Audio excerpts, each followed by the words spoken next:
ஆண்டவர் இயேசுவின் இனிய நாமத்தில் உங்கள் யாவரையும் வாழ்த்துகிறேன். இந்த சிறப்பான மாலை நிகழ்வுக்கு ஆரம்பமாக கண்களை மூடி ஜெபம் செய்வோம்.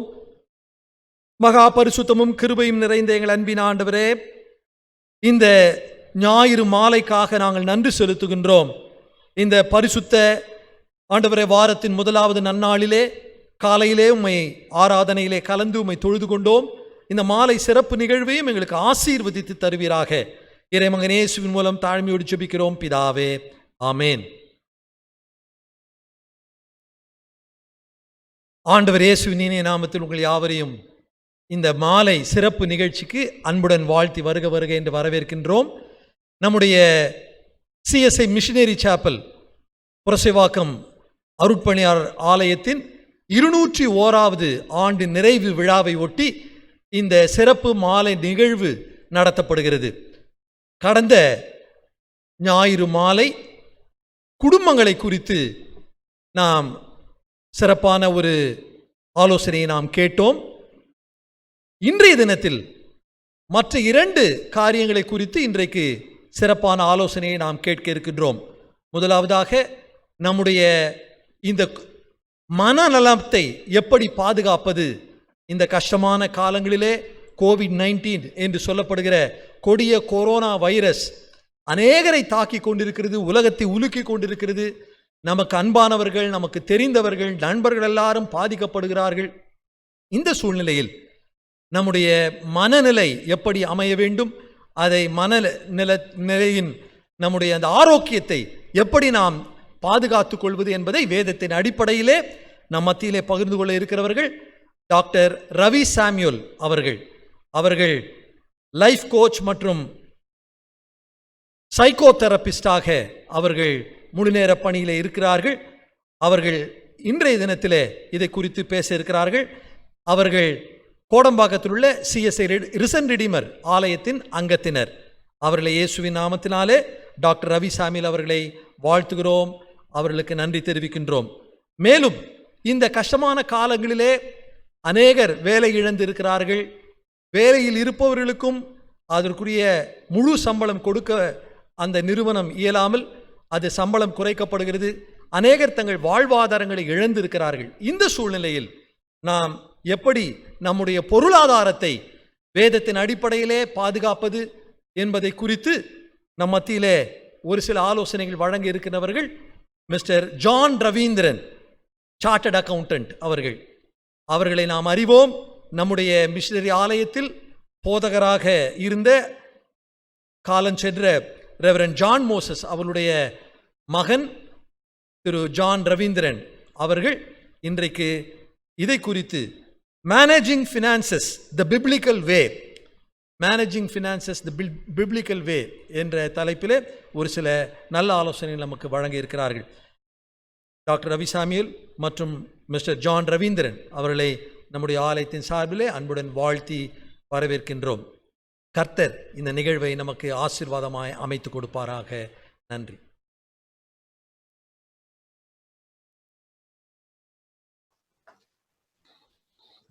Good morning, good afternoon, good evening friends. இந்த நாளிலும் உங்களுடைய கூட வேதத்தின் அடிப்படையிலே நம்முடைய குடும்ப நிர்வாகத்தை, நிதி நிர்வாகத்தை எவ்வாறு நாம் இந்த கஷ்டமான கோவிட் காலங்களிலே நாம் மேனேஜ் பண்ணுவது, எப்படி நிர்வகிப்பது என்பதை குறித்து சிறிது நேரம் உங்களுடைய கூட ஆலோசனை சொல்ல தேவன் கொடுத்த இந்த வாய்ப்பிற்காக நன்றி செலுத்துகின்றேன். சிறப்பாக சிஎஸ்ஐ அருட்பணியாளர் ஆலயத்தின் போதகர் அருள் திரு அறிவர் சாமுவேல் பிரபாகர் அவர்களுக்கும் என்னை அழைத்த நண்பர்களுக்கும் நன்றி செலுத்துகின்றேன். இந்த நாளிலும் வேதத்தின் அடிப்படையிலே எவ்வாறு நம்முடைய குடும்ப நிதி நிர்வாகத்தை இந்த கஷ்டமான காலங்களிலே நாம் செயல்படுத்தலாம் என்பதை குறித்து நாம் பார்க்க போகின்றோம். அதற்கு உதவியாக நான் இந்த பவர் பாயிண்ட் பிரசன்டேஷன் உபயோகப்படுத்த விரும்புகின்றேன். ஓகே, இந்த படத்தில் பார்க்கின்ற இந்த படமானது சில வாரங்களுக்கு முன்பதாக சோசியல் மீடியாவிலே, சிறப்பாக வாட்ஸ்அப்பிலே அதிகமாக பரவி கொண்டிருந்தது.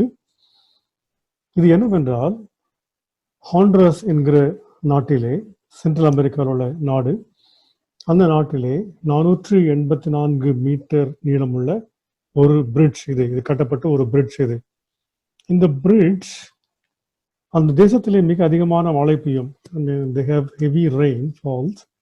So அந்த சமயத்துல ஆற்றின் மேல் கட்டப்பட்ட அந்த பாலமானது ஆற்று வெள்ளத்தில் அடித்து செல்லப்படுகின்றது. The bridge that was constructed and were washed away by the floods. அதனால என்ன பண்ணாங்கன்னா they approached a Japanese firm. 1996 ஆண்டு அவங்கள அப்ரோச் பண்ணாங்க. அவங்க வந்து கட்ட ஆரம்பிச்சாங்க. 1998 ஆண்டு இந்த பிரிட்ஜ் இந்த ஆற்றின் மேலே சொலுட்டிசியா எனக்கு சரியா தெரியல அது மேல கட்டினாங்க. அன்பார்ச்சுனேட்லி ஆர் சேட்லி அதே வருஷம் கட்டின முடிச்ச அதே வருஷம் அக்டோபர் மாதத்துல மிகப்பெரிய மழை பெஞ்சது.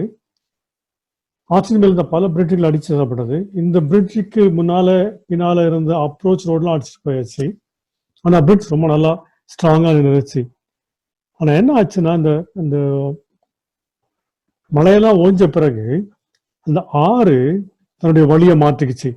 இங்க ஓடிட்டு இருந்த ஆறு இப்ப இந்த பக்கமா மாறிடுச்சு, டைரக்ஷனை மாத்திருச்சு. இப்ப நல்ல பிரிட்ஜ், அழகான பிரிட்ஜ் இங்க இருக்குது. ஆனா அதனால பிரயோஜனம் இல்லாம போயிருச்சு.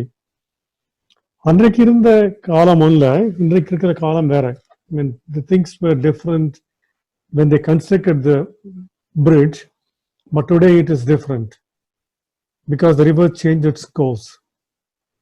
இன்றைக்கு நம்முடைய வாழ்க்கையும் ஏற்கனவே அப்படிதான் இருக்கிறது. ஏனென்றால் இந்த COVID-19 காலத்துல நம்முடைய நிலைமைகள் மிக அதிகமாக மாறி போயிருச்சு. நாங்க ஒரு பிளாட்ஸ்ல இருக்கிறவங்க, எங்க பிளாட்ஸ்ல இங்க ஒரு நண்பர் அவர் சொல்லிட்டு இருந்தாரு, ஜான் சார் என்னோட சேலரி 1/3 கட் பண்ணிட்டாங்க அப்படின்னு இருந்தாரு நாள் வாக்கிங் போகும்போது. அப்புறம் நாள் கழிச்சு சொன்னாரு, சார் என்ன லே ஆஃப் பண்ண போறோம்னு பேசிட்டு இருக்காங்க. It's a very senior position சொல்லிட்டு இருந்தாங்க. அநேகருடைய வருமானங்கள் சேலரிஸ் ரெடியூஸ் நோ குறைக்கப்பட்டுச்சு. சேலரிகள் தள்ளி போயிட்டு இருக்கு. ஒரு சிலர் 4 மாசமா சம்பளம் வாங்கல. அவங்களுக்கு அவங்களுடைய நிர்வாகம் கொடுப்பேன்னு சொல்லிட்டு இருக்காங்க. அநேகருடைய வேலைகள் போயிருச்சு. என்றைக்கும் இல்லாத அளவுக்கு இன்றைக்கு நம்முடைய பொருளாதாரம் சரிந்து கொண்டிருக்கிறது. இது இந்தியாவுக்கு மாத்திரமல்ல, இது உலகம் ஃபுல்லா. It's an universal phenomenon. It's a universal problem everywhere. Every country is facing this problem because of this COVID-19 situation. வெளியே வேலைக்கு போக முடியறதில்ல. Manufacturing is affected. Service industry is affected. Everything is affected. Daily wage earners, தினசரி கூலி வேலை செய்யறவங்க, அவங்க வேலைகள்லாம் அஃபெக்ட் ஆயிருக்கு. இப்படி அதிகமாக அஃபெக்ட் ஆன காலத்துல நாம் எப்படி இதை செய்கிறது என்று பார்க்க போகிறோம். வேதத்தின் அடிப்படையிலே நாம் எவ்வாறு இதை நாம் நிர்வகிக்கலாம் என்று பார்க்க போகிறோம். முதலாவதாக, கடவுள் நம்மிடத்துல என்ன தளந்துகளை இல்லை என்ன ரிசோர்சஸ் கொடுத்திருக்கிறாரோ, எந்த பொருட்களை கொடுத்திருக்கிறாரோ அது அவருக்கு தெரியும், அது போதுமானது. அந்த ரிசோர்சஸை கடவுளத்தை நாம் கொண்டு கொடுக்க வேண்டும். நான் இங்கே 4 உதாரணங்களை போட்டிருக்கிறேன். அதுக்கு மேல ஒரு வசனம் போட்டிருக்கேன். சங்கீதம் 24ஆம் சங்கீதம் 1வது வசனம். பூமியின் அது நிறைவும் உலகமும் அதன் குடிகளும் கர்த்தருடையவைகள். ஏனென்றால் இந்த உலகம் முழுசும் கடவுளுடையது. அப்ப நாமும் கடவுளுடையவர்கள். நமக்கு சொந்தமானது என்று நாம் நினைக்கிறதுலாம் கடவுளுது. Nothing belongs to us. நம்ம சம்பாதிக்கிறோம் நினைக்கலாம், ஆனா but nothing really belongs to us. நமக்கு சொந்தமானது என்று கிடையாது, எல்லாம் கடவுளுக்கு உரியது. இங்க 4 மெயின் இல்லஸ்ட்ரேஷன்ஸ் போட்டிருக்கேன். முதலாவது இயேசுவானவர் 5 அப்பம் 2 மீனை குறித்து கொண்டு 5000 புருஷரை போஷித்தது. Jesus feeding 5,000 men with 5 loaves of bread and 2 fishes. இந்த அற்புதமானது 4 சுவிசேஷத்திலும் சொல்லப்பட்டிருக்கிறது.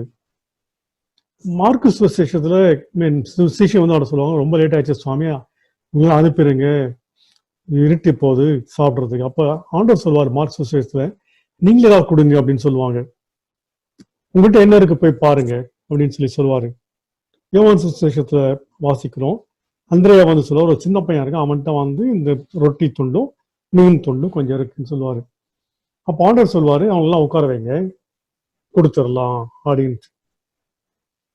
5000 பேரை போஷிக்கிறதுக்கு கடவுள் உபயோகப்படுத்தினது அவங்க கையில இருந்த 5 அப்பம், அவங்க கையில இருந்து 2 மீன். வேற எங்கேயும் அவரை ரொம்ப சுலபம். பேதுருட்ட சொன்னாரு, போய் கடல்ல போயிட்டு தூண்டில போடு, மீன் கிடைக்கும், அந்த மீன் வாயை திறந்து பாரு, காசு இருக்கு. அது மாதிரி தான் பண்ணிருக்கலாம், அதெல்லாம் பண்ணல. உன்கிட்ட என்ன இருக்கும் அது போதும். அதே மாதிரி கானாவூர் கல்யாணத்துல திராட்சரசம் குறைவுபட்டு போச்சு. அம்மா வந்து சொல்றாங்க, எப்பா திராட்சரசம் இல்லை. அப்ப அவர் சொல்றாரு, வேலைக்காரனை பார்த்து சொல்றாரு, பக்கத்துல கிணத்தடியில ஜாடி இருக்கு இல்லையா, கற்சாட்டு இருக்கு இல்லையா, அதை தண்ணியை நிரப்பி அதை கொண்டு போய் கொடு. அங்க தண்ணி இருக்கு நிறைய, அதை கொண்டு போய் கொடு, அவ்வளவுதான். அதுதான் திராட்சரசமா மாறுச்சு. சாரிபாத் விதவை கதை நமக்கு தெரியும். எலியா தீர்க்கதரிசி அந்த மாட்ட போறாரு, போய் கேட்கும்போது தண்ணி கொடுமான்னு கேட்கிறாரு. அந்த மாதிரி தண்ணி குடிக்க போகும்போது சொல்றாரு, எனக்கு ஒரு சின்ன ஒரு அப்பம் சுட்டு கொடு. அந்த அம்மா சொல்லுவாங்க, இல்லை என்கிட்ட கொஞ்சம் மாவு தான் இருக்கு, கொஞ்சம் எண்ணெய் தான் இருக்கு, நானும் என் பையன் அது சாப்பிட்டுட்டு இறந்து போனோட இருக்கும். எலியா சொல்றாரு, அதை எனக்கு கொடு.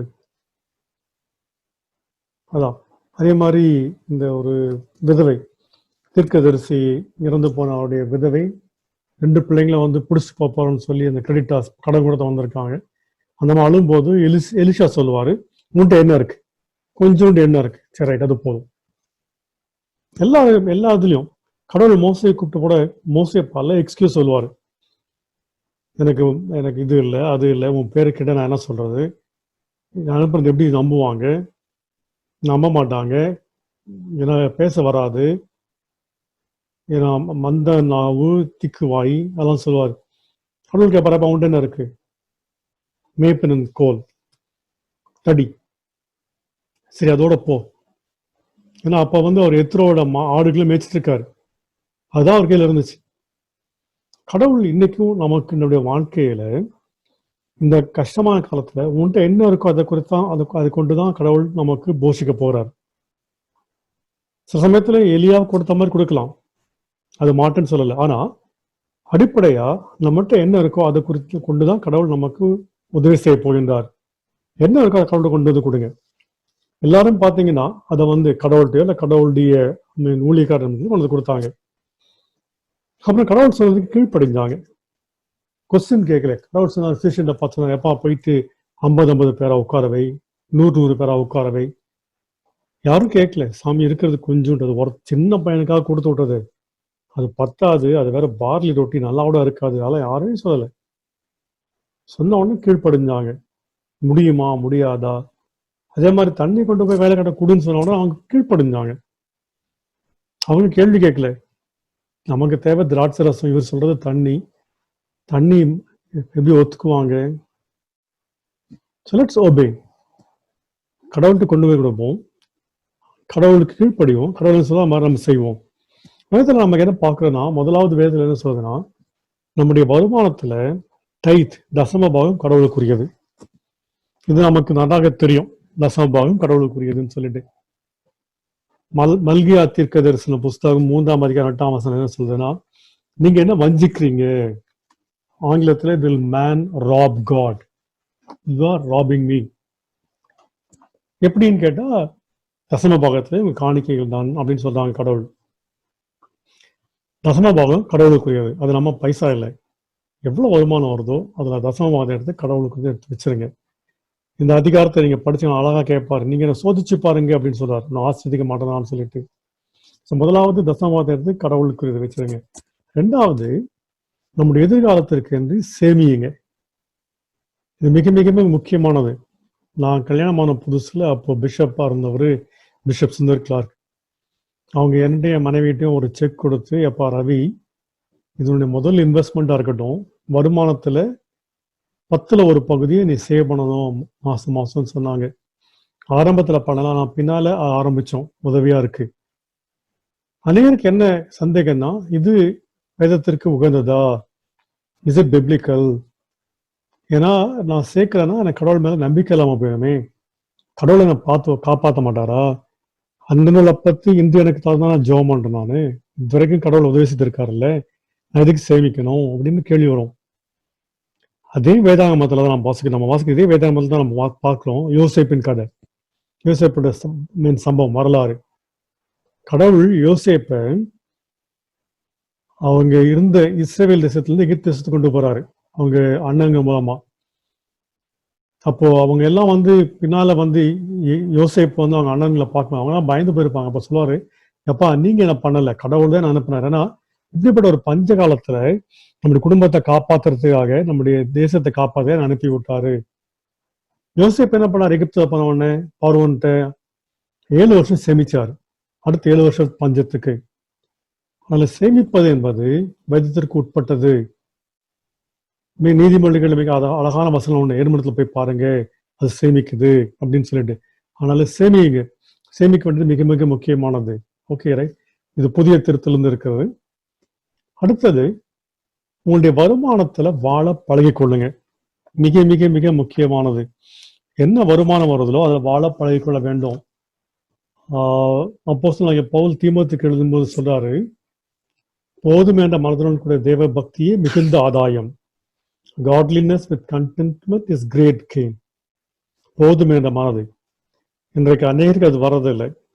எஸ்பெஷலி இன்றைக்கு நம்ம டெலிவிஷன் மீடியாஸ் அதெல்லாம் வந்து நிறைய பார்க்கறதெல்லாம் நிறைய பேர் ரொம்ப நம்ம டெம்ப் பண்றதுக்கு நிறைய வழிகள் இருக்கு. அதனால போதும் என்ற மனது நமக்கு வர்றதில்லை. அதே பவுல் அப்போஸ்தலன் பிலிப்பியருக்கு எழுதும்போது மிக அழகா சொல்றாரு. என்ன சொல்றாருன்னா, எப்பா எனக்கு எல்லா நிலைமையிலையும் நான் மனரம்யமா இருக்க கற்றுக்கொண்டேன். I've learned to be content whatever the circumstances. எப்படிப்பட்ட நிலைமையா இருந்தாலும் நான் சந்தோஷமா இருக்க கற்றுக்கொண்டேன். எப்படிப்பட்ட சந்தோஷம், எப்படிப்பட்ட நிலைமைகள், எனக்கு தேவை இருக்கும் போதும் சரி, என்கிட்ட ஜாஸ்தி இருக்கும் போதும் சரி, பட்னியா இருக்கும் போதும் சரி, இல்ல சம்பூர்ணமா இருக்கும் போதும் சரி, தேவையில இருக்கும் போதும் சரி, நான் சந்தோஷமா இருக்க, நிம்மதியா இருக்க கற்றுக்கொண்டேன்னு சொல்றது. இது ஆங்கில தமிழ்ல எப்படி சொல்றதுன்னா, தாழ்ந்திருக்கும் எனக்கு தெரியும், வாழ்ந்திருக்கும் எனக்கு தெரியும், இவ்விடத்திலும் எல்லாவற்றிலும் திருப்தியா இருக்கவும், பட்டினியா இருக்கவும், பரிபூர்ணம் அடையவும், குறைவுபடவும் போதிக்கப்பட்டேன். எனக்கு கற்றுக் கொடுத்திருக்காங்க. ஐ ஹவ் லேர்ன்ட், நான் கற்றுக்கொண்டிருக்கிறேன் அப்படின்னு சொல்றாங்க. ஏன்னா இது வந்து லேசா வராது. இந்த மாதிரி வந்து கண்டென்ட்மெண்ட் நமக்கு வராது, நம்மளதான் பண்ணாதான் வரும். unless we learn it, it will not come. So please learn to be content with what we have. கடவுள் மிக என்ன கொடுத்திருக்கிறோம் அதுல நாம் திருப்தியா இருக்க கற்றுக்கொள்வோம். 2 காரியங்கள் சொல்லுவாங்க, ஒன்று வாண்ட்ஸ், அப்புறம் நீட்ஸ். பார்க்கறதெல்லாம் நமக்கு தேவைப்படாதில்ல. நமக்கு வாண்ட் எனக்கு வேணும்னு இருக்கும். ஆனா அவசியமானது எது, அதுதான் நமக்கு தேவையானது. எல்லாம் இல்லை, எது அவசியமோ அதை மட்டும் பார்க்க பழகிக்கொள்வோம். இந்த காலங்களில் வந்து நிறைய டெலிமார்க்கெட்டிங் உண்டு. ஃபோன் பண்ணுவாங்க, சார் உங்களுக்கு வந்து லோன் தரோம், உங்க இன்கம் நல்லா இருக்கு, உங்களுக்கு லோன் தரோம், ஒரு கேரண்டி வேண்டாம், ஒரு கொலாட்ரல் வேண்டாம், உங்களுக்கு 10 லட்சம் தரும், 5 லட்சம் தரும். There will be people tempting you. Please do not fall prey to them. Okay, right? Learn to live with your income. Contentment with godliness. Godliness with contentment is great gain. போதும் என்ற மனதுடன் கூட தேவ பக்தியே மிகுந்த ஆதாயம். இதை நாம் கற்றுக்கொள்ள பழகுவோம். அடுத்ததாக, உங்களுடைய செலவுகளை பட்ஜெட் பண்ண பழகுங்க. Budget your expenses. ஐயோ இதெல்லாம் கம்பெனி தானே பண்ணுவாங்க, வீட்டுக்கு பண்ணலாமா? பண்ணலாம், பண்ணுங்க, nothing wrong. Okay right. Be frugal, மிக மிக சிக்கனமா இருங்க. ஒருவேளை உங்க வருமானம் 100 ரூபாய்னா நீங்க பட்ஜெட் போடும்போது 120 ரூபாய் வருதுன்னா தேவை, ப்ரையாரிட்டைஸ். இதெல்லாம் ரொம்ப ரொம்ப அவசியம். 1 2 3 4 கீழே இருக்கிறத விட்டுருங்க. 100 ரூபாய்க்குன்னா 80 ரூபாயில வாழ பழகுங்க. நம்முடைய கரியர் ஆரம்பிச்ச சமயத்தில் நம்முடைய வருமானம் மிக குறைவு இல்லையா? நான் என்னுடைய ப்ரொஃபஷன் ஆரம்பிக்கும் போது 1000 ரூபாய். That was my first income. 950 rupees or 95 rupees, I don't remember. 1000 ரூபாய் குறைவானது. அப்படிதான் ஆரம்பிச்சேன். அப்போ கல்யாணமான புதுசுல என்னுடைய வருமானம் வந்து 2000 ரூபாய். ரொம்ப பயம், எப்படா வாழ்க்கை நடத்துறது. இன்றைக்கு கடற்கரை வருமானம் பல மடங்கு வளர்ந்துருக்கு. 2000 ரூபாய் குடும்பம் நடத்துறவங்க தான் இல்லையா? நம்ம எல்லாரும் நடத்த முடியும். அதனால சிக்கனமாக இருக்க பழகுவோம். உங்க எக்ஸ்பென்ஸ் தான் நோட் புக்ல எழுதுங்க. இது வரைக்கும் பண்ணனா இப்ப எழுதுங்க, கொஞ்சம் நேரம் இருக்கு எழுதுங்க, தினம் என்ன பண்றீங்க. ரொம்ப அக்யூரேட்டா கணக்கு எழுத வேண்டாம், அக்கௌண்ட்ஸ் மாதிரி எழுத வேண்டாம். அட்லீஸ்ட் ப்ராடா என்னென்ன செலவு பண்ண எழுதுங்க. மாசத்துக்கு கிடைச்சது ரிவ்யூ பண்ணி பாருங்க, இதுக்கு எவ்வளவு செலவு பண்ணோம், என்னென்ன பண்றோம்னு சொல்லி பாருங்கன்னு. நமக்கு தெரியும் எது அவசியம் இல்லாத செலவு பண்ணோம், எது அவசியமான செலவு பண்ணோம் தெரியும். ஏற்கனவே சொன்னபடி வாண்ட்ஸ் அண்ட் நீட்ஸ், தேவையானது அவசியமானது, ஆசையானது அவசியமானது. முடிஞ்ச வரைக்கும் வீட்டிலே செய்த சாப்பாடை சாப்பிட பழகும். ஹோட்டல் ஃபுட்ஸ், இன்னைக்கு ஒருவேளை ஹோட்டல் போய் சாப்பிட முடியாது, ஆனால் ஹோட்டல் ஆர்டர் பண்ணி சாப்பிட முடியும். அதெல்லாம் அவாய்ட் பண்ண பார்ப்போம். ஸ்டாக் எசென்ஷியல்ஸ் ஒரு மாதத்துக்குரியது இல்லை 2 மாதத்துக்குரியது வாங்கி வைங்க. பேனிக் பையிங்கில் வேண்டாம். பயந்து போய் 6 மாதத்துக்குலாம் வாங்க வேண்டியது அவசியம் இல்லை. சில சமயத்தில் முந்தைய நம்மகிட்ட நிறைய வருமானத்தில் ஏகப்பட்ட சப்ஸ்கிரிப்ஷன் வச்சுருந்துருக்கோம். ஆன்லைன் சப்ஸ்கிரிப்ஷன், ஒருத்தர் 3 கனெக்ஷன்லாம் வச்சுருந்துருக்கோம். அவசியமாக பாருங்க. வருமானம் இருக்குமான வச்சுருங்க, இல்லாட்டா reduce there. Okay right. Online purchases avoid பண்ணுங்க. ரொம்ப டெம்டிங்காக இருக்கும். அமேசான்லாம் உள்ளே போனீங்க, இல்லை ஸ்னாப்டீல்லாம் உள்ளே போனால் நிறைய போட்டுகிட்டே இருப்போம். இதை விட்டா அதை விட்டா அவாய்ட் ஆல் தீஸ் திங். அதே மாதிரி தான் விற்கணும்னு அவசியம் இருந்தால் யோசித்து வில்லுங்க. பேனிக் செல்லிங்கில் வேண்டாம். இந்த காலத்தில் விற்று தான் பண்ணணும்னு சொல்லி அதெல்லாம் வேண்டாம். Okay right. ஒரு சில ப்ராக்டிக்கல் டிப்ஸ். மெடிக்கல் இன்சூரன்ஸ் மிக மிக அவசியமான இந்த காலத்தில். இப்போவும் தராங்க. COVID-19க்குன்னே மெடிக்கல் இன்சூரன்ஸ் வருது. அநேக இன்சூரன்ஸ் கம்பெனி இருக்கு. So please insure your family. உங்களுக்கு, உங்கள் குடும்ப அங்கத்தினர்களுக்கு, மிக சிறப்பாக உங்கள் வயதான பெற்றோர்களுக்கு பண்ணுங்க. அதே மாதிரி உங்களுக்குள்ள லைஃப் இன்சூரன்ஸ் இல்லைன்னா என்டோமெண்ட் பாலிசி தயவுசெய்து பண்ணுங்க. கிரெடிட் கார்டு உபயோகப்படுத்துறது நிறுத்திடுங்க. கிரெடிட் கார்டு வேண்டாம். ஏன்னா கிரெடிட் கார்டு வந்து காசு இல்லாமல் செலவு பண்ணுறது. டிஃபால்ட் பண்ணினா மிக அதிகமான பெனல்ட்டி உண்டு. நம்முடைய இந்த கந்து வண்டியில் சொல்லணும், அதோட மோசமான வட்டி நீங்கள் கட்ட வேண்டியிருக்கோம். கிரெடிட் கார்டு உபயோகப்படுத்துறது நிறுத்திடுங்க. Debit card better. ஏன்னா கேஷ் வந்து எனக்கு அவாய்ட் பண்ண சொல்கிறாங்க. கேஷ் மூலமாக COVID-19 பரவும்னு சொல்கிறாங்க. கேஷ் அவாய்ட் பண்ணிடுங்க. டெபிட் கார்டு உபயோகப்படுத்துங்க. கிரெடிட் கார்டு வேண்டாம். கிரெடிட் கார்டு அவாய்ட் பண்ணுங்க. முடிஞ்ச வரைக்கும் நிறுத்திடுங்க. ஒருவேளை நீங்கள் if you are good use credit card, இல்லாட்டா கிரெடிட் கார்டு உபயோகப்படுத்த நிறுத்திடுங்க. புதுசாக எந்த லோனும் வாங்காதீங்க. இந்த காலங்களில் அநேகர் வந்து உங்களுக்கு டெம்ப் பண்ணுவாங்க, பர்சனல் லோன் தரேன்னு சொல்லி. போகாதீங்க. வெஹிக்கிள் வந்து வாங்க வேண்டியது மிக மிக மிக மிக அவசியம் தான் வாங்க. இல்லாட்டா COVID-19 முடிஞ்ச பிறகு உங்கள் வருமானம் இன்க்ரீஸ் ஆன பிறகு வாங்குங்க. ஹவுசிங் கூட பல தடவை யோசித்து பண்ணுங்க. இது ரெண்டும் மிக அவசியமானது. வெஹிக்கிள் அண்ட் ஹவுசிங் பல முறை யோசித்து உங்கள் வருமானத்தை இவாலுவேட் பண்ணிட்டு டிசைட் பண்ணுங்க. மற்றபடி துருத்துருன்னு இன்னைக்கு வந்து வெஹிக்கிள் எல்லாம் வந்து விற்கலை, அதனால ரேட்ஸ் குறைவா இருக்கு, நான் வாங்கணும்னு சொல்லி பண்ணாதீங்க. அது வந்து that will become want. Okay. ஏற்கனவே இருக்கிற லோன்ஸ் அது இருக்குமானா ரிசர்வ் பேங்க் வந்து இந்த மாதம் வரைக்கும் வந்து ஒரு மொரட்டோரியம் கொடுத்துருக்காங்க. உங்களுடைய இன்ஸ்டால்மெண்ட்ஸை பிந்தி கட்டலாம் செப்டம்பர்லேருந்து. ஆனால் என்னவென்றால் உங்களுடைய இன்ட்ரெஸ்ட் வந்து சேர்ந்துகிட்டே இருக்கும். அதனால முடிஞ்ச வரைக்கும் இன்ட்ரெஸ்ட்டை முதலே கட்டிடுங்க. உங்களால் உங்கள் வருமானம் குறைவாக இருக்குன்னா, இப்போ இருக்கிற எக்ஸிஸ்டிங் இஎம்ஐ பே பண்ண முடியாதுன்னா, மந்த்லி கட்டுறது முடியாதுன்னா, உங்கள் பேங்க்கோட உட்காந்து ரீஸ்ட்ரக்சர் பண்ணுங்க. உங்கள் பீரியடை எக்ஸ்டெண்ட் பண்ணுங்க. எக்ஸ்டெண்ட் பண்ணிட்டு ரீஸ்ட்ரக்சர் பண்ண பாருங்க. இல்லை வேண்டால் உங்கள்கிட்ட பணம் இருக்குமானா ஒரு பார்ட் பேமெண்ட் பண்ணிடுங்க. அப்போ உங்கள் பிரின்சிபல் குறையும், உங்கள் இஎம்ஐ மேனேஜபிள் லிமிட்க்கு வரும். பர்சனல் லோன்ஸ் அது இருக்குமானா முடிஞ்ச வரைக்கும் ப்ரீ க்ளோஸ் பண்ண பாருங்க. எவ்வளோ தூரத்துக்கு முடியுமோ அவ்வளோ தூரத்துக்கு க்ளோஸ் பண்ணிடுங்க. மீதி பீரியடை பேலன்ஸ் வந்து இதே மாதிரி ரீஸ்ட்ரக்சர் பண்ணுங்க. கிரெடிட் கார்டு அவுட் ஸ்டாண்டிங் வச்சிருக்காதீங்க. தயவு செய்து க்ளோஸ் பண்ணிடுங்க. முடியலன்னா லோனா கன்வெர்ட் பண்ணி உங்களால் மேனேஜ் பண்ற அளவுக்கு இஎம்ஐயா மாத்துங்க. இஎம்ஐ மந்த்லி கட்ட வேண்டிய டியூஸையோ கிரெடிட் கார்டையோ டிஃபால்ட் பண்ணாதீங்க. தயவு செய்து விட்டுறாதீங்க. விட்டீங்கன்னா பிரச்சனை ஆயிரும். ஏன்னா மிக மிக அதிகமான வட்டி வாங்கிடுவாங்க அரமேன் bankers and credit card companies. உங்களுடைய வருமானத்துக்குரிய டாக்ஸேஷன் இந்த காலகட்டங்களில் உங்க சேலரி 2 மாதிரி வரலாம். ஒன்று வந்து உங்களுடைய சேலரி குறைஞ்சு போகலாம், இல்லை உங்க சேலரி வந்து டெஃபர் ஆகலாம், தள்ளி போகலாம். உங்க சேலரி கட் பண்றாங்கன்னு வச்சுக்கலாம். ஒருவேளை உங்க சேலரி வந்து 1/3 கட் பண்றாங்க, 1/4 கட் பண்றாங்கன்னா என்ன பண்ணுங்க, ஃப்ரெஷ்ஷா ஒரு லெட்டர் வாங்கிருங்க. Salary certificate, salary letter. எப்படி உங்களுக்கு இன்க்ரிமெண்ட் கொடுக்கும்போது லெட்டர் தராங்களோ அதே மாதிரி ரெடியூஸ் பண்ணும்போது லெட்டர் வாங்கிருங்க. அது மிக மிக அவசியமானது. நாளைக்கு டிஸ்பியூட் வராமல் இருக்கும். அந்த ரெடியூஸ்ட் இன்கமுக்கு டாக்ஸ் பே பண்ணுங்க. சேலரி வந்து இப்போ ஒருவேளை உங்க ஆர்கனைசேஷன் சொல்றாங்க இப்போ வந்து கஷ்டமா இருக்கு, உங்க சம்பளத்தை நாங்கள் குறைக்கல, முழுசா கொடுத்துட்றோம் அப்படின்னு சொல்லி சொன்னாங்கன்னா, ஒருவேளை அவங்களுக்கு கொடுக்கலன்னாலும் நீங்க அந்த வருமானத்துக்கு டாக்ஸ் கட்டணும். ஃபார் எக்ஸாம்பிள், இந்த ஏப்ரல் இந்த 2020 to 2021 அதுக்கு அவங்க கொடுக்கறது வந்து உங்க சேலரி குறைக்கல. உங்க மாத சம்பளம் 50,000, உங்களுக்கு வருமானம் 6 லட்சம் ரூபாய் வர வேண்டியது. ஆனா உங்க நிர்வாகம், உங்க கம்பெனி வந்து 6 லட்சம் தரல. அவங்க உங்களுக்கு வந்து 3 லட்சம் தான் கொடுத்துருக்காங்க. ஆனா அவங்க என்ன பண்ணாங்க, உங்கள்கிட்ட சொல்லியிருக்காங்க உங்களுக்கு வந்து கண்டிப்பா கொடுப்போம், பின்னால தருவோம். அன்பார்ச்சுனேட்லி வருமான வரி சட்டத்தில் என்ன சொல்றாங்கன்னா, salary is taxable on due basis.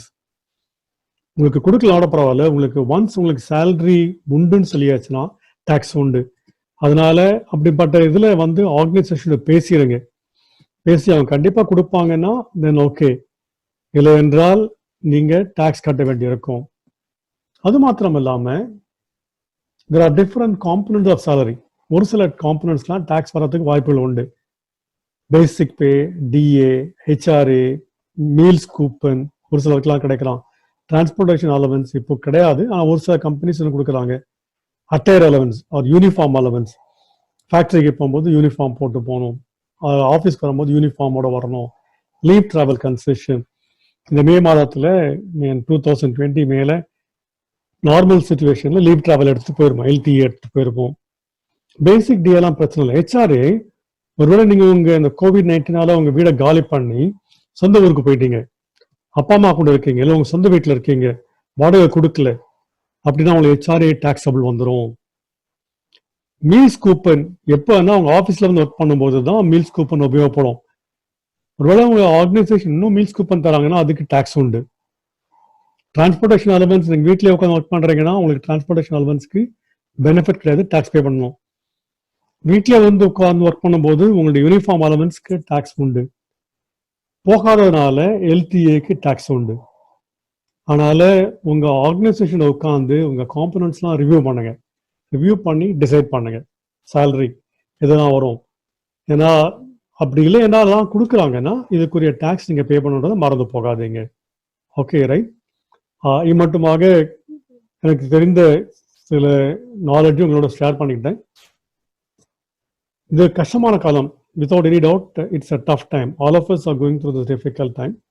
But do not ever forget you are a child of God. நீங்க அவருடைய பிள்ளைகள், ஆண்டவருடைய பிள்ளைகள்.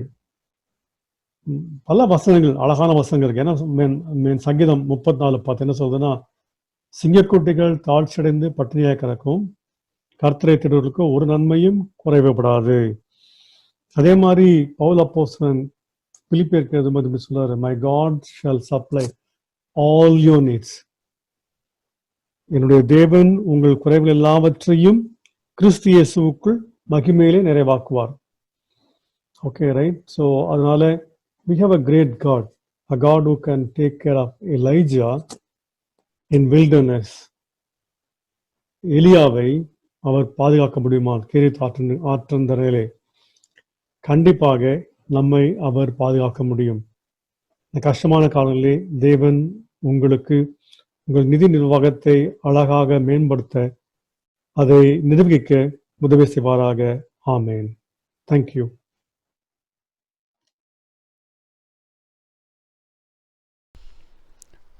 வணக்கம். நான் டாக்டர் ரவி சாமுவேல் பேசுகின்றேன். மிஷனரி சாப்பிள் சிறுவயது முதற்கொண்டு நான் செல்லும் ஒரு ஆலயம். இந்த சூழ்நிலையில் வீட்டில் இருந்து கொண்டு நாம் ஆராதனை செய்து கொண்டிருக்கிறோம். கொரோனா தொற்று உலகம் எங்கும் பரவி வரும் நேரத்தில் மக்கள் பலவிதமான இன்னல்களுக்குள் ஆளாகி இருக்கிறார்கள். People are overwhelmed by fear. Will I get coronavirus? What will happen to my family? What will happen to my career? What will happen to my finance? பயம் நம்மை ஆட்கொண்டு இருக்கிறது. தேவ ஜனமே, வேதாகமம் நமக்கு அழகாக சொல்லித் தருகிறது. கர்த்தர் என் ஜீவனின் பலனானவர், நான் யாருக்கு அஞ்சுவேன்? நம் பயத்தை நாம் போக்க வேண்டும். பயம் உதவாத ஒரு உணர்வு. நாம் பைபிளை படிப்போம் என்றால், தினசரி ஜெபம் செய்து கொண்டே இருப்போம் என்றால், பவுல் சொன்னது போல துதித்து நாம் ஜெயம் அடையும்படி ஜெபம் செய்து கொண்டே இருப்போம் என்றால், நம் மனதில் உள்ள பயம் நீங்கிவிடும். இந்த கொரோனா தொற்றை நாம் எவ்வாறு அவாய்ட் செய்ய முடியும், தவிர்க்க முடியும் என்று பார்க்கும் பொழுது ரொம்ப சாதாரண ஒரு method, SMS method. S stands for sanitiser. வெளியில் போயிட்டு வந்தீங்கன்னா, மற்றவர்களுடன் ஏதாவது ஒரு தொடர்பில் வந்தீர்கள் என்றால் கையை சானிடைசர் கொண்டு கழுவ வேண்டும். சானிடைசரில் கழுவினா தான் கை சுத்தமாகும்னு கிடையாது. சோப் வச்சு கழுவினா அதை விட சிறந்தது. சானிடைசர்லையாவது கெமிக்கல்ஸ் இருக்குது, என்னுடைய கைக்கு என்ன பாதகம் ஏற்படுமோ என்ற பயம் இருப்பதற்கு வாய்ப்பு உண்டு. ஆனால் சோப்பு போட்டு கழுவுறப்போ நமக்கு அந்த பயம் கிடையாது. ஒரு 20 நிமிடம் தொடர்ச்சியாக நீங்கள் கையை கழுவணும். ரெண்டாவது பார்த்தீங்கன்னா மாஸ்க். மாஸ்க்கு வந்து வெளியில் போனீங்கன்னா கழட்டவே கழட்டாதீங்க. பலர் வந்து அதை இறக்கிட்டு பேசுவாங்க. அந்த இறக்கிட்டு பேசுறது தான் பிரச்சனையே. அது மாஸ்க் போடாமல் இருக்கிறதுக்கு சமமாக உள்ளது. You should never remove your mask. You should never lower your mask. Mask is to protect yourself and protect others. If you are a silent carrier, then you may cause death to others. I'm sure you don't want to. நீங்கள் corona தொற்று உங்களுக்கு தெரியாமல் இருக்குமே என்றால், நீங்கள் பலருக்கு அது வருவதற்கு காரணமாகி விடுவீர்கள். அதை நீங்கள் விரும்ப மாட்டீர்கள் என்று எனக்கு தெரியும். இந்த மாஸ்க் வந்து போடுறப்போ அதன் வழியாக எச்சல் பரவாது. நம்ம நினைக்கிறோம் நம்ம பேசுகிறப்ப எச்சல் துளிகள் வெளியில் காற்றுக்கு போகிறதில்லைன்னு. ஆனால் பல மில்லியன் எச்சல் காற்றுல வீசப்படும். அப்போ வந்து அது அப்படியே பக்கத்தில் எல்லாம் பரவி மற்றவர்களை பாதிக்கும். அடுத்தது பார்த்தீங்கன்னா S stands for sanitiser, M for mask அப்படின்னு பார்த்தோம். கடைசி எஸ் என்னன்னு பார்த்தீங்கன்னா சோஷியல் டிஸ்டன்சிங். நம்ம வந்து மற்றவர்களை சந்திக்கும் பொழுது அல்ல வெளியே செல்லும் பொழுது ஒரு டிஸ்டன்ஸ் மெயின்டைன் பண்ணும். ரொம்ப ஆர்வத்தின் மிகுதியினால் பக்கத்தில் போய் நிற்கிறது, பக்கத்தில் அவங்க கூட நின்று பேசுறது, இவற்றை நீங்கள் தவிர்க்க வேண்டும். உங்களால் அவங்களுக்கு ஆபத்து, அவங்களால் உங்களுக்கு ஆபத்து. அதனால சோஷியல் டிஸ்டன்சிங் மிக மிக அவசியம். நீங்கள் கர்த்தரோடு இருந்தால் அவர் உங்களோடு இருப்பார். நீங்கள் அவரை தேடினால் உங்களுக்கு வெளிப்படுவார். நீங்கள் இந்த கொரோனா நேரத்தை வந்து நம்ம அதிக நேரம் வெளியில் செல்றதில்லை, அதிக பயணங்கள் மேற்கொள்வதில்லை, வீடுகளில் தான் நம்ம இருக்கோம். அதிக நேரம் நம்ம கைவசம் உள்ளது. இந்த நேரத்தை வந்து பைபிள் படிக்கிறது மூலமாகவும் வேதத்தை பற்றிய ஒரு அன்பை, ஒரு புரிதலை நாம் ஏற்படுத்தி கொள்ள இது ஒரு தக்க தருணம். முன்னாடியெல்லாம் நம்ம கோவிலுக்கு போவோம், ஐயர் பிரசங்கம் கேட்போம், சந்தோஷமாக வீட்டுக்கு வருவோம். ஆனால் இப்போ வந்து கொரோனா டைமில் 4-5 பிரசங்கம் கேட்குறோம். பல இடங்களில் உள்ள செய்திகளை கணினி மூலம் நம்மளால் பார்க்க முடியுது. ஸோ கோயிலுக்கு போக முடியலன்ற ஒரு வருத்தம் ஒரு பக்கம் இருந்தாலும் மற்றவர்களுடைய பிரசங்கங்களையும் ஆராதனைகளையும் பாட்டுகளையும் கேட்டு ஓய்வு நாளை எவ்வாறு நாம் செலுத்த வேண்டும் என்பதை கற்றுக்கொண்டு இருக்கிறோம். ஓய்வு நாளில் கோயிலுக்கு போவோம், கறிக்கடைக்கு போவோம், அப்புறம் ரிலாக்ஸ் பண்ணுவோம் அப்படின்றது மாதிரி வீட்டில் இருந்தாலும் நாம் வேத அறிவிலே முழு மனதுடன் ஒரு புரிதலை ஏற்படுத்தி கொண்டு நம் செயல்கள் வேதத்தின் அடிப்படையில் இருக்குமே என்றால் நம்முள் பயம் இருக்காது, நம்முள் கலக்கம் இருக்காது, நம்முள் வெறுப்பு இருக்காது, நம்முள் பகைமை இருக்காது. அன்பு எதையும் தாங்கும் அப்படின்னு அழகா சொல்லுவாங்க. குடும்பங்களில் பார்த்தீங்கன்னா பல பிரச்சனைகள், lots of issues. Everybody is at home, they are spending lot of time with each other. So அதனால நிறைய ப்ராப்ளம்ஸ் வருது. இது உண்மையான அன்பு இருக்கிற இடத்துல, உண்மையான ஒரு அண்டர்ஸ்டாண்டிங் இருக்கிற இடத்துல வருவதற்கு வாய்ப்பே இல்லை. அன்பு அனைத்தையும் சகிக்கும். அன்பு தீங்கு பாராட்டாது. எங்க புரிதல் இல்லையோ அங்கதான் பிரச்சனை வருது. So we have to show love with our family members, with our friends, with our acquaintances. When we are at home, we are under enormous pressure. We don't have the regular income. Some people have no income. Some people have no jobs. Some people are losing their job. So this is a time of turbulence. This is a time of challenge. மோசே கானான் தேசத்துக்கு மக்களை கூட்டிக் கொண்டு போயிருக்கும் பொழுது எவ்வளவு ஒரு பிரச்சனைகள் இருந்திருக்கும், எவ்வளவு விஷயங்கள் அவர் பார்க்க வேண்டியது இருந்திருக்கும்.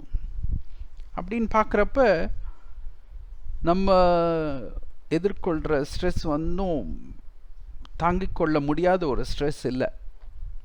நீங்கள்லாம் ஒரு விஷயம் ஞாபகத்தை வச்சுக்கணும்.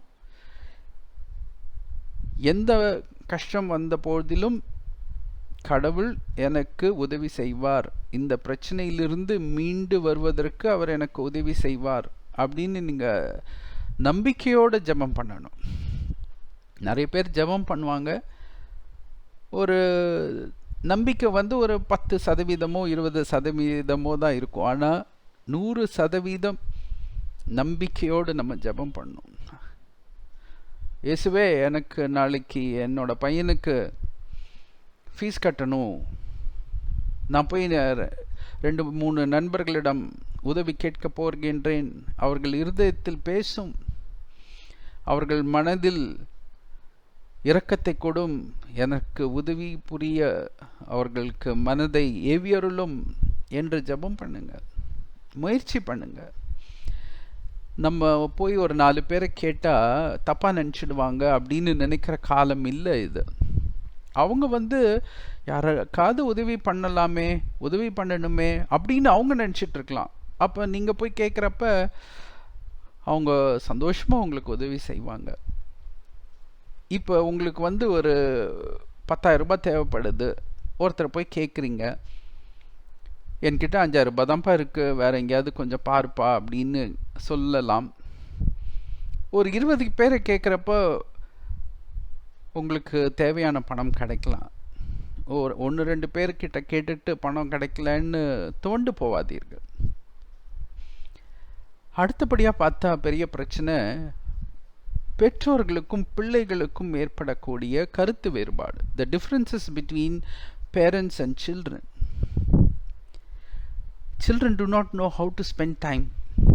Children do not know how to carry themselves. There is a very simple way of dealing with this problem. Just have a routine. காலையில் எழுந்திரிங்க, வீடை சுத்தம் பண்ணுங்க, பெற்றோர்களிடத்திலிருந்து பொறுப்புகளை வாங்கி கொள்ளுங்கள். Take responsibilities from your parents. Start from cleaning the house every day. Take path. Sit with Bible. கொஞ்சம் பைபிளை வாசிங்க. வேத வசனங்களை நீங்கள் வாசிக்கும் பொழுது உங்களுக்கு ஒரு புரிதல் ஏற்படும். You will get a understanding of biblical characters, biblical events. Biblical understanding is very important for our lives. இன்னைக்கு பார்த்தீங்கன்னா divorce rates are very high among Christians. Yeah. Because they do not know how to run a house. They do not know how to manage responsibilities. They do not know how to manage work and personal life. வீட்டு வேலைகளை பார்க்கிறது ஒரு ஏளனமான காரியம், படிக்காதவங்க செய்கிற காரியம் அப்படின்னு நினச்சிக்கிறாங்க. That's not correct. Everybody should learn cooking. Both male and female children should learn cooking. They should know housekeeping. They should know house finance. They should know about budgeting. They should know how to satisfy their needs. Most children want immediate gratification. எனக்கு இப்போ இந்த தொலைபேசி வேண்டும் என்றால் அடுத்த நாள் எனக்கு நீங்கள் வாங்கி கொடுத்துடணும். என் ஃப்ரெண்ட்ஸ் எல்லாம் வச்சுருக்காங்களே, என் ஃப்ரெண்ட்ஸ் பைக் வச்சுருக்காங்க, எனக்கு இன்னும் பைக் வாங்கி கொடுக்கலையே. குறைகளையே பேசிக்கொண்டே இருக்காதீர்கள். Do not always focus on what is not there and what your parents are unable to do. They are doing their best. Trust that. Believe that. See in what way you can be of help to them. So have a routine. எந்த நேரமும் உட்காந்து mobile phone பார்க்காதீங்க. It's not good for your mental health.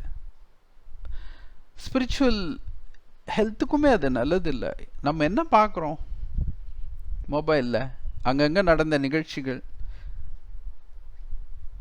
காமெடின்ற பேரில் சில வீடியோக்கள், cinema செய்திகள், cinema clipping, இதெல்லாம் நமக்கு அவசியமே இல்லாத விஷயங்கள்.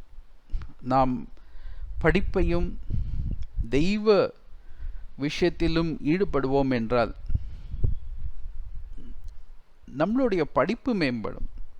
Your studies will enhance by itself. You will not come and say, doctor, I have memory problem, what do I do? You won't say, doctor, I have concentration issues, what will I do?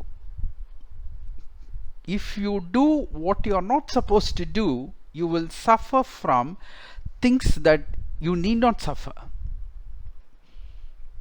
I wish all of you a very peaceful life at this time of pandemic. Have a routine. Develop your biblical knowledge. Concentrate on what you're supposed to do.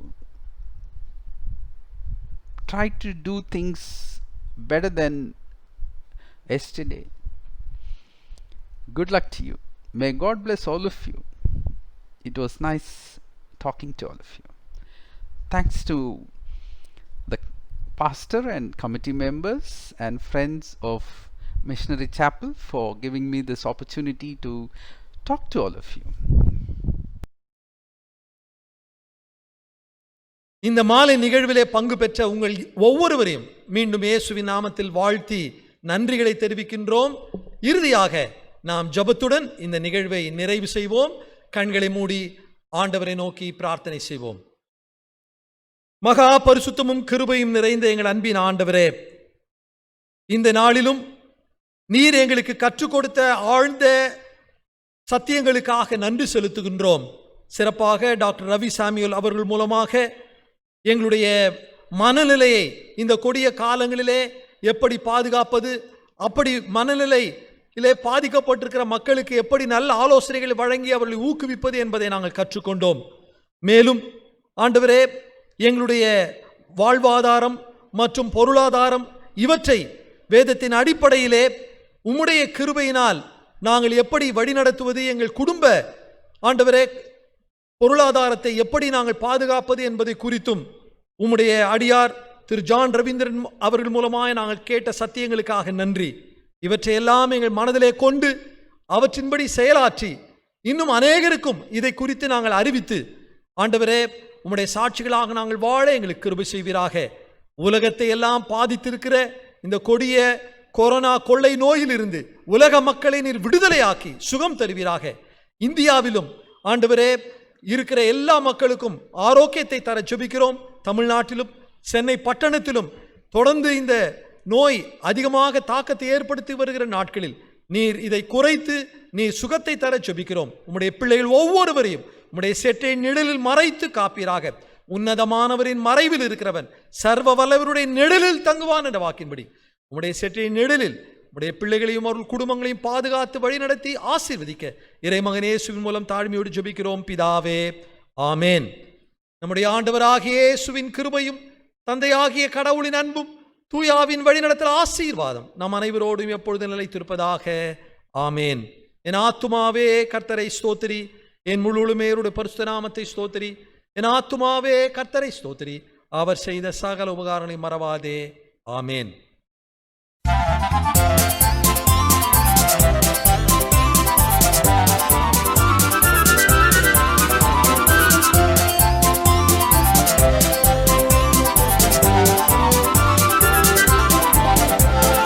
காலத்தின் பலனை உள்ளத்தில் உணர்த்தும் காலத்தின் அதிபதியே, ஞாலத்தில் எனது வாழ்க்கைய படகு உம் சித்தத்தில் செல்வதாக.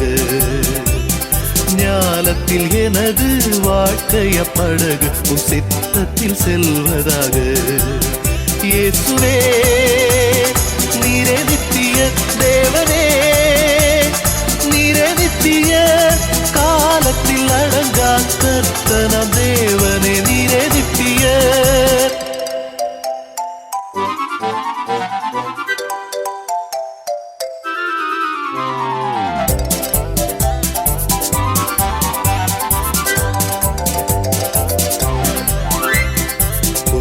பொலொழியும் தொல்லைகள் நிறைந்த என் வாழ்வு வெறும் கதையே, குமிழி போல் தோன்றி மறைந்திடும் மாயை உணர்ந்திட உதவி செய்யும். குமிழி போல் தோன்றி மறைந்திடும் மாயை உணர்ந்திட உதவி செய்யும். இயேசுவே நீரே நித்திய தேவனே, நீரே நித்திய காலத்தில் அடங்கா கர்த்தனம் தேவனே, நீரே நித்திய.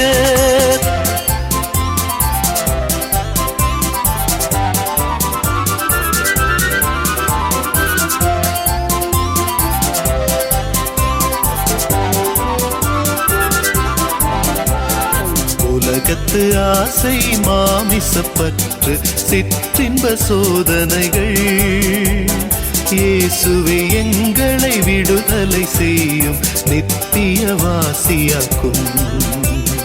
இயேசுவே எங்களை விடுதலை செய்யும் நித்திய வாசியாக்கும்.